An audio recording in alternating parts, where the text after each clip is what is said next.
are you doing? What's going on? Episode 2. Different camera angle. Let's try it out, right? Let me get my headphones on that are definitely plugged into a monitoring system.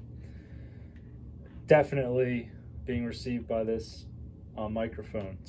So my assistant can check the sound's coming in clear and we're looking good. I gotta look away from the camera because that's what you do, and literally stare at a fucking wall. So, got a lot of reaction. I think today's the 16th, January 16th. I'm probably gonna post it the same day I made it, so just look at that date. All right, you fucking morons. In case you're wondering. Posted recently on, we rolling? Oh, it's rolling, okay. On Facebook, a couple pictures. You know, the memories come up. It says, on this day in history, you ate an entire birthday cake to yourself. And there's a picture of you with all your friends. And, you know, you might look a little obese in the picture, but you're having a good time, right? It's 2020. We have New Year's resolutions. We're going to burn the fat. That was me back then. I'm a new person now. Not bloody likely. But the point, so one of those memories came up for me. 3 years ago today, you auditioned for America's Got Talent. Here are the pictures. AGT, you know, the TV show. Yes, I auditioned for it. And I know a lot of you guys might not have known me very long. I think it'll be an interesting thing to talk about. And it got a lot of reaction on the Facebook. Instead of the normal ignore entirely, there were maybe about like 10 likes or 8. I don't know what happened. All I know is it tickled my funny bone. I was like, oh, that's kind of funny. I doubt a lot of people even know I did this. What I was going to be doing was playing guitar and singing very poorly, because I feel like, reflecting on it, I'm probably a little better at singing now than I was back then, 3 years ago. Just out of sheer more practice, I guess, and just hearing myself. You know, people are going to judge. They're going to hate. Playing that song, I opened up with, you know, pretty much an acoustic version of the song Young Blood by the Naked and Famous. We're only young in life still. Yeah, yeah, yeah, you know, amazing lyrics.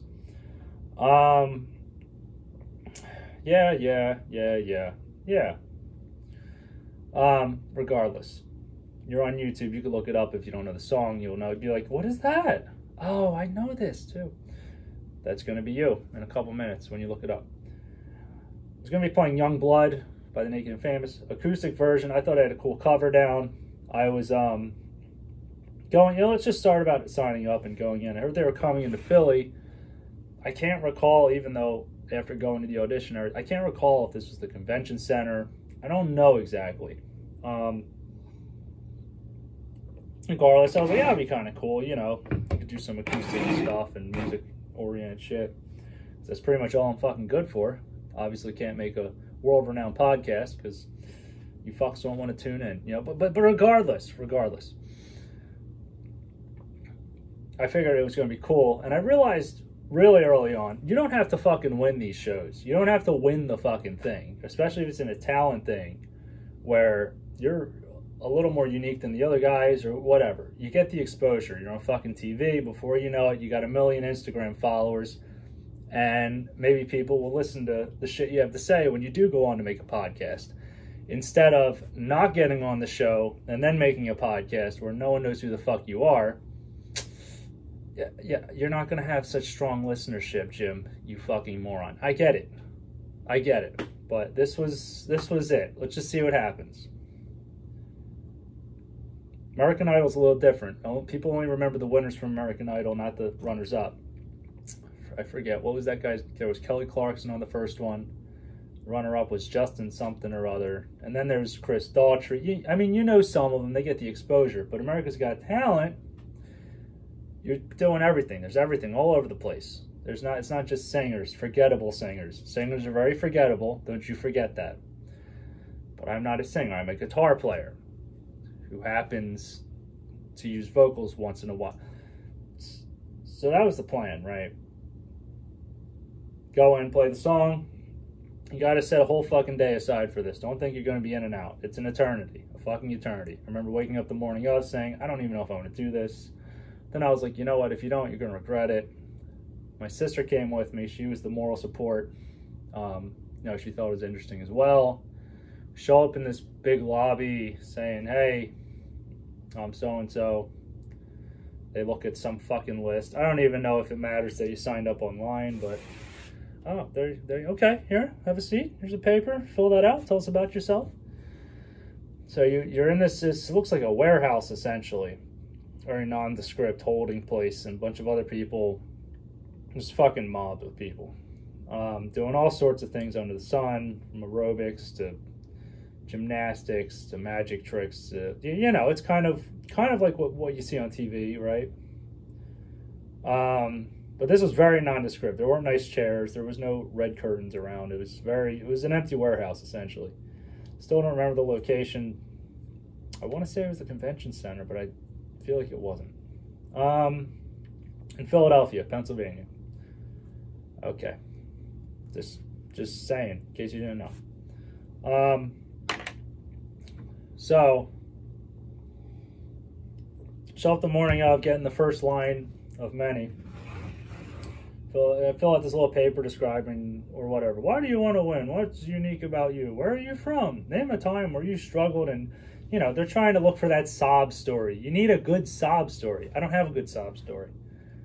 Not a very good sob. Look, I'm not that kind of guy who's going to be all, woe is me. Life is hard. This is why I have to win this, because there's no other option. Otherwise, I'm jumping off a bridge because life is so bad. Please vote for me on America's Got Talent. That's not me. I don't do it. I don't know, man. If I did have something to say, look, I'd love to share that I was in a car accident. They said I'd never walk again, and now I am. I'd love to have a story like that. I'd love to have a story about, I was raised in the middle of Zimbabwe where we didn't even have water. We had to walk 17 miles to the well or the river. Some may argue we should have built the town closer, but look, this is where I grew up. Came to America. Now I'm crushing it. I'm on national TV. I don't have that story. So I fill out the little paper. Eventually you get another line of these little groups that are going into the actual building. You get separated in these groups of like 20 or so people. And so far, no one's heard you. I mean, I've been practicing in the warehouse with my guitar, with my sister. She's like, do it again, do it again, do it again. Turns out I couldn't play the whole song. They only wanted like 90 seconds. So I'm like, all right, I gotta fucking fix that and make it entertaining and fucking, 60 or 90 seconds, I think, was like the deadline.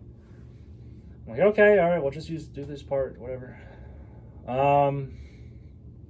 So that's what it is. That's what it is. A lot of hurry up and wait.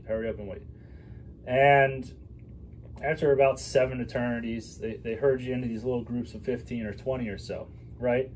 And don't get it twisted. You're not going to fucking see Simon Cowell. All right, you're not going on the stage. They're not putting your ass straight to TV. It's not the way it fucking works.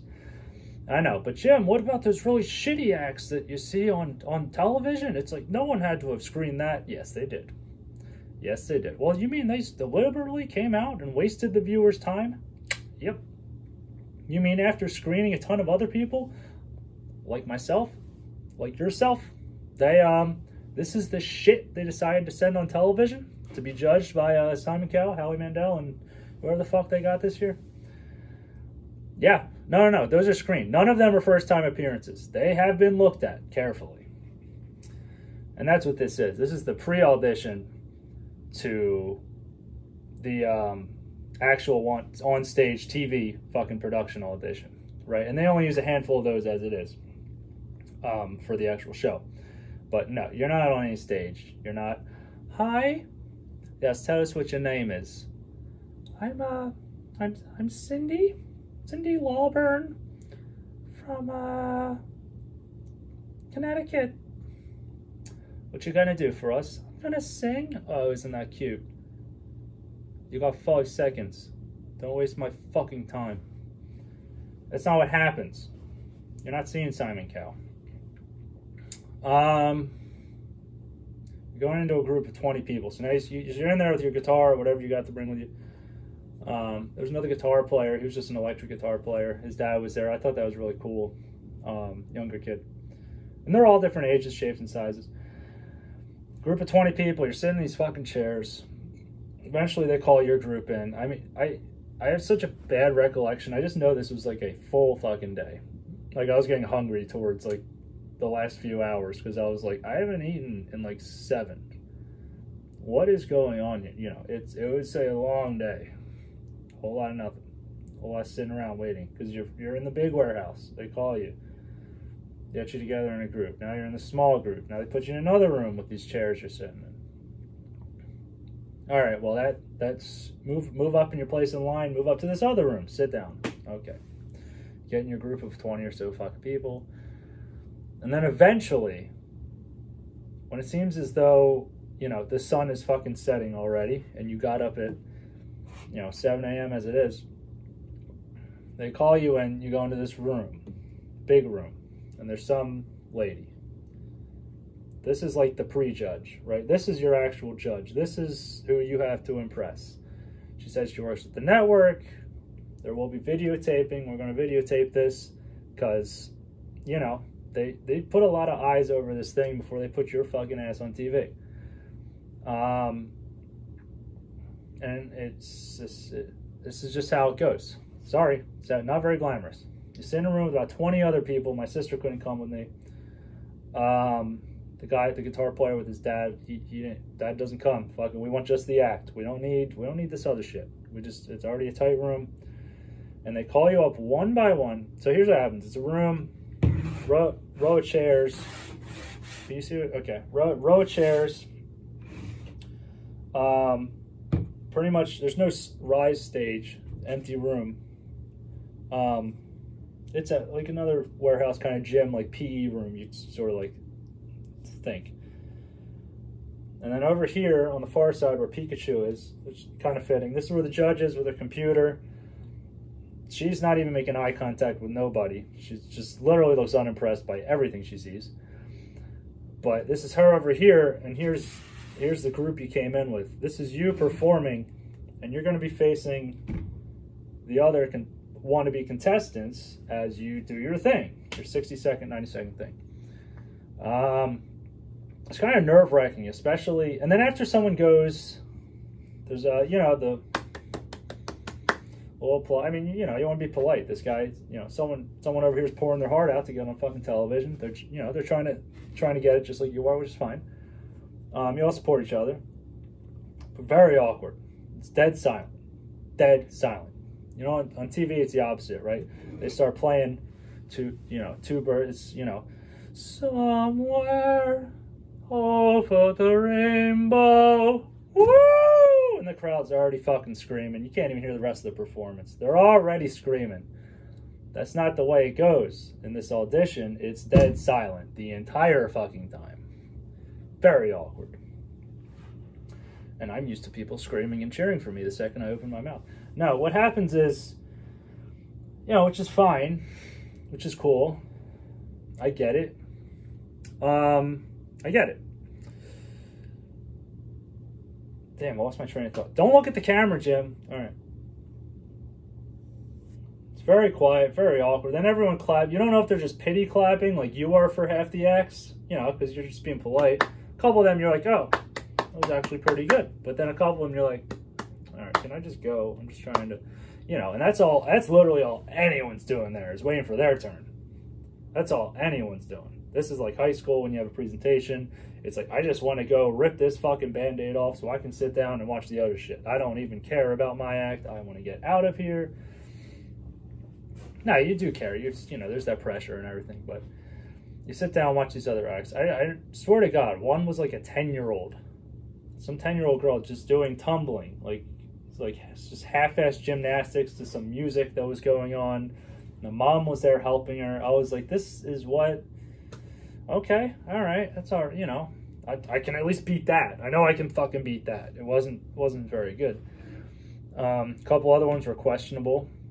think some girl was doing like freeform poetry or something. I was like, it's neat. Is this really the format? Have you seen the show? This isn't very visual or anything. This isn't, you know, a lot of cool things. The other guitar player is actually pretty good. I forget if he played over a song or what. It was electric. It wasn't, you know, it was all right. It was good. Of course, mine was the very best of all. But you leave with this sense of, all right, after the last guy sits down, because you don't leave till everyone's done. It's not like you go, perform, and then you go out the door. No, no, no. You're sitting back the fuck down to look at everyone else. It's about 20 people. Each performance is like, I think, like 90 seconds. Some people abused the fucking time limit. I'll have you know, I made sure mine was on time. I fixed it in the other fucking room, me and my sister. We ran the timer. Okay, go. All right, perfect. Boom, you're good. Clearance. Not everyone was as adherent to the rules, but what are you gonna do? What happened? So what happens after is you leave with this sense of, don't call us, we'll call you. Check your emails until you just give up, essentially. I think I checked my emails for like a fucking couple weeks straight. I usually don't look at my emails. If anyone ever wants to email me, don't. I don't look at them. I never look at them unless I'm waiting on something, right? A confirmation code, something like that. Something that says, hey, your podcast just got on Spotify. That's what you call a segue. We're going to move to Spotify. Don't worry, video still going to come out on YouTube. I can tell you guys liked it. 28 views. Wow, already? You shitting me? Nice. Last one I did that was just audio posted on YouTube has about 6. That should tell you something, Jim. That should tell you. Okay, all right, fine. And that's what it is, right? You want to see this. You want to see this face. I get it. I get it. It's cool. I get it. But yeah, we're still going to be doing the audio version for Apple. It's going to be completely different. It's not just taking the audio from this and putting it on that. It's a totally different episode. Totally different. So check it out. Apple Podcast. What's going on with Jim Morris? Picture of my face. And the same exact thing is going to happen on Spotify very shortly. I submitted it. Apparently it's free to do. Just put in the same information you do for the Apple account. And bam, all the episodes should be right there. You should be able to go back about like 5 or 6 something episodes that already done. But once it gets on Spotify, there's going to be all the episodes from Apple straight on there. It's going to be great. But they're kind of putting me in limbo right now, kind of like when I was waiting an eternity for Apple to approve it, to get it on iTunes or their podcast network. So I don't know. I can't tell you when it's going to happen. I just know that it will. Yeah, we'll be on Spotify. We'll be on Spotify. And I got to get you from all angles, right? I can't just do the video. Come on, I don't know if you're going to be on YouTube that day. Maybe you're scrolling through Spotify. Oh, look, there's a fucking new thing. It is what it is. This is where we're at. Spotify, Apple, I encourage you to check it out. What's going on with Jim Morris? Picture of my face. Can't miss it. So you leave with this sense from the America's Got Talent audition of, don't call us, we'll call you. They don't fucking call. But I remember, and then you just kind of make your exit, and you're like, oh, well, we'll see. I don't know how that went. You get the little number as a little memoriam. It's, you know, it's kind of neat. It's kind of cool, a little souvenir. And it's a cool experience. You know, I think that, you know, you got to try shit once in a while. It's a little out of your comfort zone. It's a little ambitious, you know. And it's fun, and you get cool stories. I mean, that wasn't like the coolest story ever, but that's, in case anyone's wondering, so I don't have to repeat this. That's what it is. That's what happens when you audition. And I remember seeing, if you've ever seen the season, I don't think this was, well, it was 3 years ago, so it was a few seasons ago. There was one, so people I saw wandering around who did make it on TV. One, she was like an old lady with like real droopy tits, and she told like awful jokes and had like a cigarette, and like her whole thing was just being bitter. And it was an act, obviously, but she was walking around. I remember seeing her walking around all day, She was really hard to miss. So I don't know if you've seen the show or remember that particular. I guess she was a comedian. She made it on the show. She was from the Philly audition, and there was another group of like older ladies, say 50s, 60s, 70s. Who knows? They're older ladies. They were dressed in like kind of like cheerleaders, except in it was all patriotic. They had the top hats, all red, white, and blue, all this. So they looked like a little gymnastics team. I think they did a song and dance or something, but those guys, I remember seeing them walking around that day, and they were one of the few acts that were like, oh, wait a minute, I just saw them get called back in. Does that mean, yeah, they actually want them to be on the show. Me, on the other hand, they told me to fuck off. And they did. They ended up being on TV, if you remember that act. So it was cool, neat experience. I'm glad I did. It's one of those things, if I woke up that day and said, I'm going to pass, I'd probably regret it for the rest of my life. So it was kind of a neat experience. I thought it was cool. Going to record some other Just Audio episodes, but I'm liking the video. Hopefully this camera angle worked. I don't know, but you know, hopefully the mic is in such a position where you can hear me well. But you know, Thursday, Twitter stock is up. Sprint, partially up. A friend of mine was asking about what's going on with Sprint. So to reiterate, if you haven't checked out the podcast, I was talking about this at first. They're merging with T-Mobile. Long story short, there were some antitrust questions. The antitrust policy, suit, Antitrust Act, okay, says you can't have a fucking monopoly in the United States. This all was originated by Rockefeller, who fucking owned everything. They say, listen, too much power, you get out of hand, we're the government, we're coming after you. So, you know, which is kind of ridiculous. So T-Mobile is going to buy Sprint in a merger, but they're buying them. And that's the thing, right?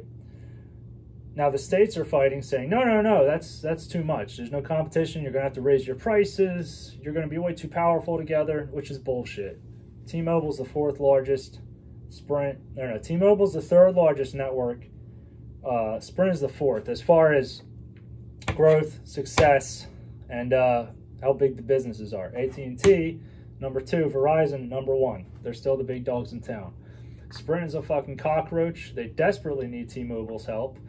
And the thing with Sprint is they used to be a lot bigger than they are, right? We remember Sprint being an actual real fucking cell phone company. Now they're a bunch of bitches.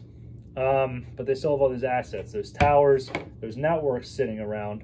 They just don't know how to fucking utilize it because whoever's running things over there sucks. So together with T-Mobile, they're claiming their goal is to create the largest 5G network ever. Which is great. They need the assistance. T-Mobile's a fucking monster. I would let them buy me too. T-Mobile is crushing it. Okay, remember back in the day when someone home? I don't know. Back in the day when T-Mobile started, you're like, what are you poor? You're on T-Mobile? What are you doing? You know, because the prepaid and everything.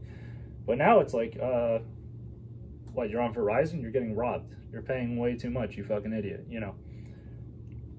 T-Mobile's a monster. They're going to buy Sprint stock, because they already said, we're going to buy your stock at a certain price. I forget what it was. Something closer to $8 a share, something like that. Now it's at like $5.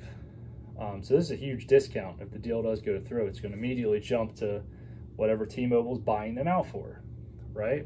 I think the spread was like $3.40, and as of lately, it's like 4.90, 4.80. They're going to sell for around 8, right? In other words, it's like a 40% discount compared to when they initially announced the deal, when Sprint was like up to like $8 or whatever. So it's a big move. It's a big move. Buy the shares. It's like $5 a share. Get a couple. Don't bet the house on it. It might take a while for this to go through, but I think inevitably it will. You know, it's good news. It's good news. Yeah, just I put like, I think I have like 24 shares. It's like $100 or something, 100 and some change. And Twitter, on the other hand, is something that is dropped really cheap, and I noticed it, of course. That's what I do. It's like 30 something, 32, 34 bucks right now.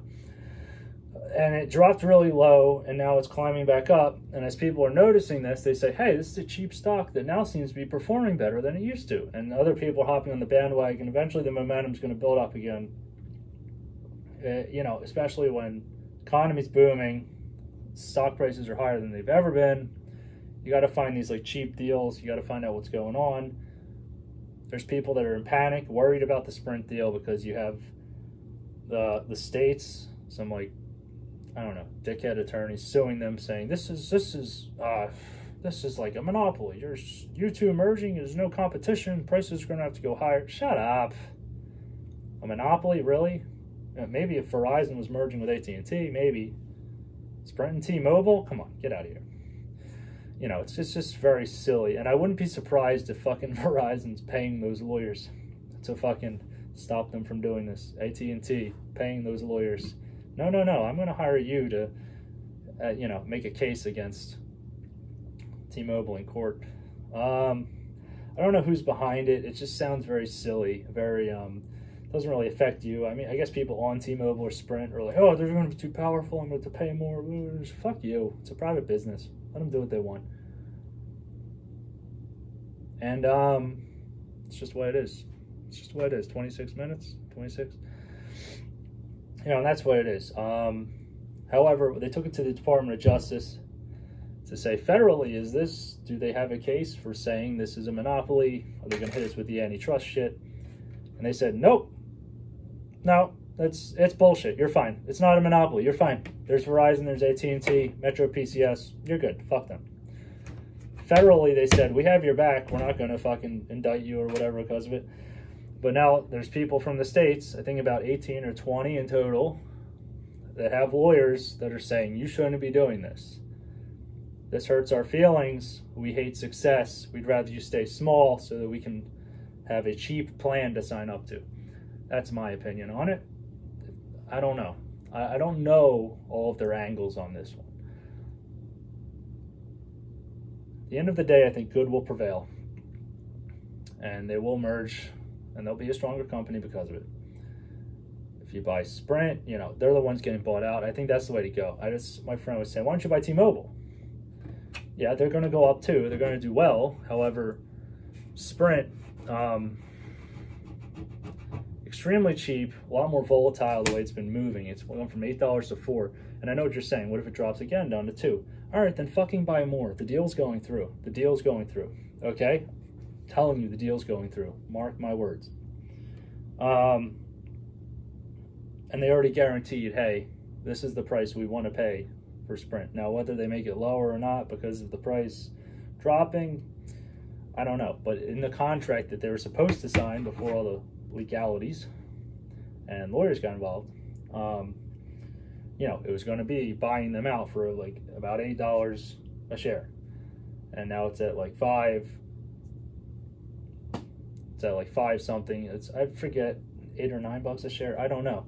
You're literally almost doubling your money when this thing goes through. So just a thought. Might take a while because the lawyers are involved, but you know, it's going to happen. Put a couple bucks down. For the long term though, and by long I mean like 6 months, maybe the year at the longest. I like Twitter because it sounds like someone's home. These are kind of like noise canceling headphones. They're really thick, so like it blocks a lot of what's going on. I don't really care if someone's home, to be honest with you. I can still say whatever I want. Fuck. Donkey dicks. I don't think so. I'm just hearing noises. And that's what it is, right? It's going to go through regardless. So Twitter is a good long-term bet for about like 6 months or a year. Eventually it's going to hit that 52-week high again, like $48. Fuck it, sell it at 40, 42. Right now it's at 34. But it moves around, right? If you can get $10 off each share, this is the way I kind of think of it, right? 10 shares, it's at 34 bucks. 10 shares, let's call it 400, is like 350 bucks, 10 shares. That number gets up to $44, which is very likely because it's moved in that range before, and now it's down and cheap. It's actually on the way up as of very, recently. That's 10 shares. It goes up to 44. You bought it at 34. Do the math. It's up 10 bucks. There's 100 bucks right there. Buy double that amount of money, you make 200 bucks. It's pretty easy. All you have to do is be patient and stop bailing on stocks and selling them when they start dropping. You got to buy, everyone says buy low, sell high, but no one fucking does that. They get fucking scared and run to the hills when they see it start to drop. But I don't want to lose more money. Fuck you. You want stocks to get cheaper so you can buy more. Have that capital ready, and as long as you have an income, you're always going to have cash coming in from your job or whatever, You're always going to have that cash coming in. When it gets cheaper, get excited, buy more. And when it goes up, damn, that's a good feeling too, ain't it? So it's all about patience. That's the thing with, and then you can buy on margin because, so they made it illegal to use credit to buy stocks because of the depression. People were doing that a lot. That was kind of like the housing market collapse, right? They took out these mortgages. None of it was good. They couldn't pay it back. Same thing with the depression when they, a lot of people were buying stock on margin with money they fucking didn't have. Prices go up or whatever. Everyone's trying to make a killing.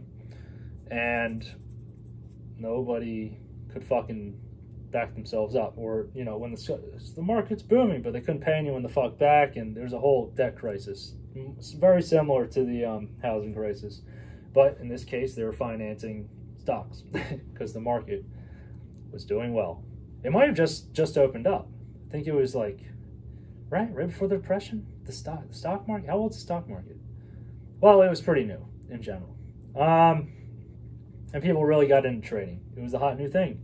It just kept going up and up, and then due to other factors, of course. But a big thing was buying on margin. Now they made it illegal, not buying on margin. They made it illegal to use credit to buy stocks. That's why you can't enter a credit card number into your E-Trade. Right. However, you can now still buy on margin, which is essentially a bet against the house saying, I think this is going to go up. I'm going to use your money to do it. However, the house has rules. It's not just, well, whenever it goes up, that's when I'll sell and I'll take the profit. No. The house that's giving you money to buy on margin is going to say, all right, you got 3 months. All right, you have a month. With this amount of money, you have this much. And it's all based on how much you have your account too and stuff like that. But you have a time limit, okay? And this stock doesn't go up. In fact, if it goes down, you owe us money because once that time limit's reached, it's over. We're coming in. We're knocking on your door. We're asking for our fucking money. And that is really hard to do in the stock market because on any given day, shit can plummet. On any given day, shit can skyrocket. When you can't decide when you can buy or sell, or like there's a limit on having those funds available to you with a time deadline, that's not really good because you don't know how long the stock's going to take to make money. It could take 3 days, it could take 3 months, it could take 3 years. Probably not 3 years, but just for example's sake. You have to be extremely patient. Extremely fucking patient, all right? If you want to be a day trader, learn to trade options. That's not what regular stocks are for. Regular stock market, the way Warren Buffett got fucking rich, is patience, okay? Extreme patience. Sometimes you got to buy boring shit like Coca-Cola and McDonald's, but you know what? It's a staple. It's not going nowhere. It's always going to be there, at least for the foreseeable future. Solid companies. Solid companies. Patience, perseverance. Do it. Get it going. But sometimes you got to take a chance, take advantage of opportunities. Sometimes you got to play your fucking guitar for a room full of strangers just so you can not make it on television. But it is what it is. It is what it is. And that's what I'm seeing with Sprint. Make some money. And it's not going to happen overnight, but it's going to happen. Okay? Trust me. Trust me. All right, let's wrap it up. Have a good one, guys.